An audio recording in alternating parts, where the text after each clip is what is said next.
Hey, it's your boy. We're back with another hack. We are doing a 2015 smart car two-door. Okay, I had already cut the keys. He had a blank key and he needed a duplicate and a programming, so that's what we're doing. First, what you want to do is have your working key. Start the vehicle, turn it on. Don't start it, but turn it on. Hit smart on your Autel. That is the programmer that I'm using today. And now it's very simple. We just follow the steps. Okay. Go to expert selection, and then it's going to give you a prompt where you can do the automatic selection. Basically, it's just going to read what type of vehicle it is. This car is a 451. Boom.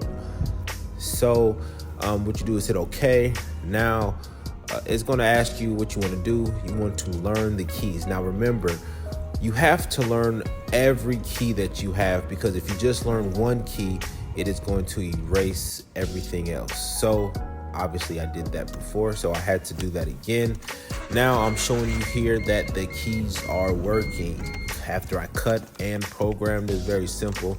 All you got to do is just follow the instructions, and it is easy as pie.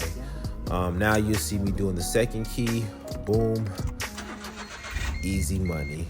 All right, now you will see here, customer is happy. It is a two-door smart car. Like and subscribe for more hacks.